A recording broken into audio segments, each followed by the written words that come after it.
पिता, पुत्र और पवित्र आत्मा के नाम पर आमीन। आप सबों को जय यीशु। आज हम लोग प्रभु ईसा मसीह ने एम्माउस में एक यूकरिस्तीय बलि अर्पित किया था, उसके विषय में थोड़ा सा मनन चिंतन करेंगे।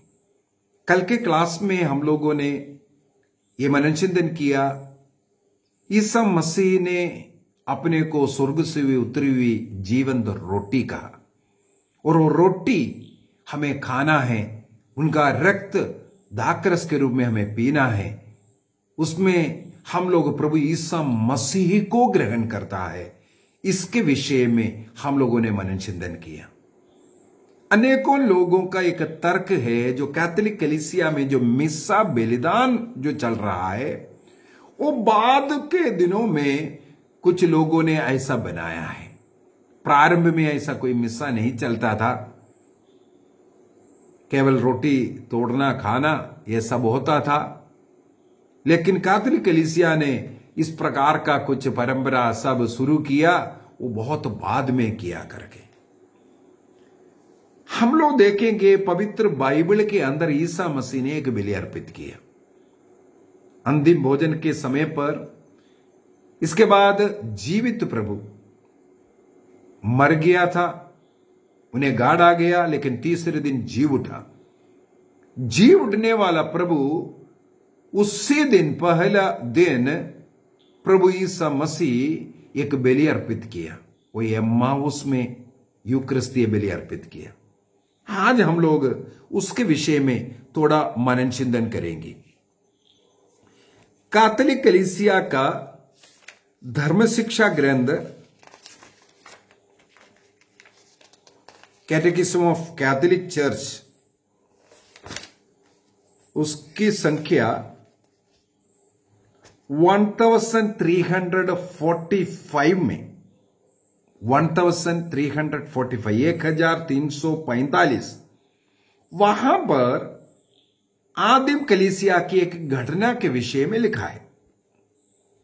ये संत जस्टिन ने 155 में लिखा है। एडी 155 में संत जस्टिन ने एक अंतोनियोस पियूस नामक गैर यहूदी राजा को लिखा हुआ एक पत्र है। उस पत्र को कैथोलिक कलीसिया का धर्म शिक्षा ग्रंथ के अंदर लिखा हुआ है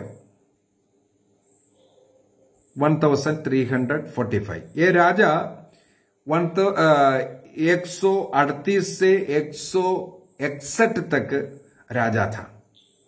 तो ये राजा ने एक सवाल किया संत जस्टिन से, ईसाई लोग ये जो इतवार के दिन इकट्ठे होकर के क्या करते हैं? हर इतवार को ईसाई लोग इतना बढ़ चढ़ करके खुशी के साथ इकट्ठे होते हैं, क्या चलता है हर इतवार को?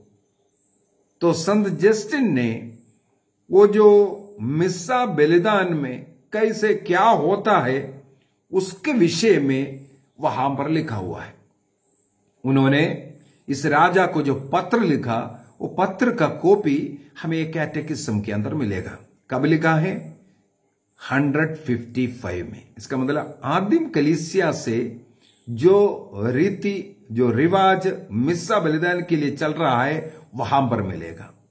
वही रीति आज भी 2000 साल के बाद आज भी वही रीति कलीसिया में है। कैथोलिक कलीसिया में मैंने कहा था 24 सभाओं का एक सभा समूह है कैथोलिक कलीसिया, पूर्वी एवं पश्चिमी कलीसिया। इन दोनों विभागों में भी अगर देखेगा, मिस्सा बलिदान में बहुत फर्क है, प्रार्थना में बहुत फर्क है, लेकिन जो क्रम, जो रीति जो लिखा हुआ है यहां पर जो आदिम कलीसिया का, उसी रीति से मिस्सा बलिदान आज भी चलता है। उसका एक सबसे अच्छा उदाहरण है लूकस के सुसमाचार अध्याय 24 में लिखा हुआ रीति में मिस्सा बलिदान आज चलता है कि नहीं, केवल यही देख लीजिए। बाइबल में संत लूकस ने ईसा मसीह ने जो एम्माउस में अर्पित किया हुआ यूकरिस्तीय बलि, और आज के बलि में क्या फर्क है, यही देखना है, हमें यही देखना है। हां, जरूर गीतों में, कुछ प्रार्थनाओं में सब फर्क आया होगा, नया नया गाना, नया नया प्रार्थनाएं सब सम्मिलित किया होगा, डाला होगा, लेकिन जो क्रम है वो क्रम में कोई फर्क नहीं हुआ। इसको हम आज मनन चिंतन करेंगे। यम्मा उसका उस बलिदान में, मैं उसको जब पढ़ाई कर रहा था उसमें मुझे 10 पॉइंट मिला है। उस 10 पॉइंट को आज हम लोग मनन चिंतन करेंगे। पवित्र मिस्सा का मुख्य वो 10 पॉइंट यम्मा उसके इस मिस्सा बलिदान से, ईसा मसीह ने जो अर्पित किया हुआ वो मिस्सा बलिदान से हम प्राप्त कर सकते हैं। तो लूकस के सुसमाचार अध्याय 24 वाक्य 13 से 37 तक हम लोग इसके विषय में मनन चिंतन करेंगे। वाक्य 13 में लिखा हुआ है, उस दिन ईसा मसीह जिस दिन जी उठे थे, इतवार का दिन, ईस्टर के दिन, उसी दिन 2 शिष्य इन सब घटनाओं पर बातें करते हुए यम्माउस नामक गांव जा रहे थे। वह यरूशलेम से 4 कोस दूर है। इसका क्या मतलब है? मिस्सा बलिदान अर्पित करने के लिए जा रहा है। हम अपने अपने घर से चर्च में आ रहा है 1 by 1। यहां पर हमें मिलेगा 2 जन हैं, पति और पत्नी हैं, क्लोपस और उनकी पत्नी मेरी है। हम लोगों को यूहन्ना के सुसमाचार अध्याय 19 वाक्य 25 से पता चलता है क्लोपस और उनकी पत्नी मेरी है। ये अपना घर यम्माउस जा रहे थे। तो जो घटनाएं हुआ है उसके बारे में बात करते हुए वे दोनों मिस्सा बलिदान में भाग लेने के लिए जा रहे हैं। पहला पॉइंट ये है, हमें अपने घर से परिवार मिल करके, पति पत्नी बच्चे सब मिल करके हम चर्च के लिए जाते हैं, चर्च में जाते हैं। पहला पॉइंट। दूसरा, वाक्य 16 में लिखा है, परंतु 15 में ईसा स्वयं आकर उनके साथ हो लिए। मिस्सा बलिदान शुरू होने के लिए लोग सबसे पहले आकर के चर्च में बैठते हैं। मिस्सा बलिदान का वेस्टमेंट सब पहन करके पुरोहित आकर के उसमें मिल रहा है। यहां पर हम यही देखते हैं, ईसा मसीह उनके साथ मिल रहा है। दूसरा पॉइंट हो गया। अभी तीसरा पॉइंट, ईसा ने उनसे कहा, आप लोग राह चलते चलते किस विषय पर बातचीत कर रहा है? पुरोहित वेदी में आकर के कुछ इंट्रोडक्टरी प्रार्थना करते हैं, इंट्रोडक्शन देते हैं। वो वाला ईसा मसीह उन लोगों से इंट्रोडक्शन में बात करना शुरू किया। इसके बाद इंट्रोडक्टरी प्रेयर के बाद हमें मालूम है पश्चाताप की विधि होता है। पॉइंट 4 नंबर में वाक्य 15 में हम लोग पढ़ते हैं, वे लोग ईसा मसीह को नहीं पहचान पाया क्योंकि उनका मुख मलिन थे। मलिनता अर्थात पाप के कारण वो मसीह से दूर हो गया है, मसीह को नहीं पहचाना। इतिहास का ग्रंथ आयशया 58 वाक्य 1 और 2, इतिहास का ग्रंथ 58 वाक्य 1 और 2 में लिखा है, ईश्वर तुम्हारी प्रार्थना नहीं सुन रहा है, वो बहरा नहीं है, वो तुम्हें बचाने में समर्थ है, उसका हाथ शिथिल नहीं हुआ है। वाक्य 2 में लिखा हुआ है, तुम्हारा पाप, तुम्हारा अधर्म तुमको ईश्वर से विमुख कर दिया। तुम ईश्वर को नहीं देख पा रहा है, पहचान नहीं पा रहा है। पाप, इस मलिनता के विषय में यहां लिखा। यहां पर हम लोग अपने पापों को स्वीकार करता है, पश्चाताप की विधि चलता है। इसके बाद 5वां पार्ट में आगे हम लोग ईसा मसीह को उन लोग घटना बता करके दे रहा है, क्या क्या हुआ यरूशलेम में, उस घटनाओं को बताना। अर्थात पहला पाठ, दूसरा पाठ शिष्यों की ओर से ईसा मसीह को सुना रहा है, बता रहा है। इसके बाद 6वां पोर्शन में हम लोग देखते हैं ईसा मसीह उनकी बात सुन करके उनसे कहते हैं, निर्बुद्धियों नबियों ने जो कुछ कहा है क्या तुम उस पर विश्वास नहीं करते? कितना ये विश्वास करने में कितने मंदमती हो गए। क्या ये आवश्यक नहीं था मसीह को ये सब सहना था और इस प्रकार अपनी महिमा में प्रवेश करना है? ईसा मसीह को जो कुछ सहन करना है और महिमा में प्रवेश करना है और मसीह के विषय में पुराने विधान में नबियों के द्वारा क्या क्या कहा, यह सब ईसा मसीह उन्हें समझाने लगे। अर्थात पुरोहित जो सरमन देता है, जो सुसमाचार का घोषणा करता है, वो पार्ट यहां पर हम लोगों को मिलते हैं। इसके बाद तब तक वे लोग यम्माउस पहुंच गया और ईसा मसीह आगे बढ़ करके जाना चाह रहा था। वाक्य 27 में तब ईसा ने मूसा से लेकर के अन्य सभी नबियों का हवाला देते हुए अपने विषय में जो कुछ धर्म ग्रंथ में लिखा है सब कुछ उन्हें समझाया। रिफ्लेक्शन हो गया। इतने में वे उस गांव के पास पहुंच गए जहां वे जा रहे थे। लग रहा था जैसे ईसा आगे बढ़ना चाहते हैं। ईसा उन शिष्यों के मनोभाव जानने के लिए रास्ते में सीधा जाने लगे। उनका घर तो आ गया था, मसीह उनके साथ घर में नहीं प्रवेश किया। मसीह को उन्होंने स्वागत करता ही कि नहीं, और उनको केवल इतना वचन सुनकर के जो तालियां बजाया, गाना गाया, केवल इतने में वे खुश हो जाता है, ये देखना चाहते हैं। अनेकों कलीसिया, अनेकों क्रिस्तीय कलीसिया केवल इतने में खुश हो जाते हैं। बाइबल को पढ़ा, गाना गाया, अपने छाती पीट पीट करके कुछ रोया, सब कुछ अच्छा है, और वचन बैठ करके सुना, आमीन हल्लेलुया सब बोला। इतने में सब लोग अपना चर्च का जो प्रोग्राम खत्म कर दिया। इसका मतलब यहां पर 2 पार्ट है। एक पार्ट ये वचन की घोषणा तक, इसके बाद यूक्रिस्तीय बलिदान का समय हो रहा है।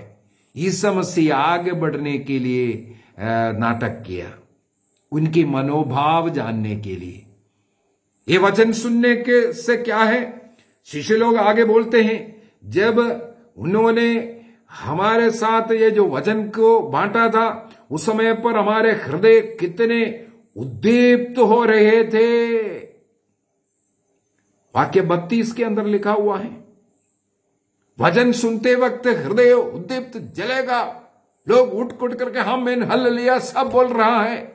अनेकों लोग उतने में संतृप्त है।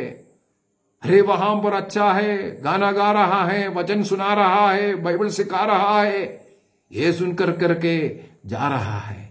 ईसा मसीह इनका परीक्षा करने लगा, क्या इतने में एक खुश है या इनको और भी कुछ चाहिए?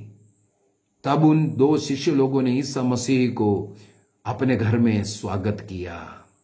हम इतने में कुछ नहीं, हमें आपका साथ चाहिए।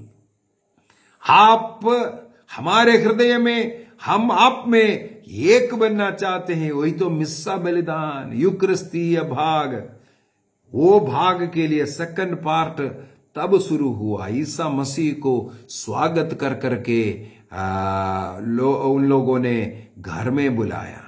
इसके बाद क्या किया, उन्होंने रोटी और दाखरस ला करके टेबल पर रखा, जहां हम लोग कलेक्शन लेते हैं।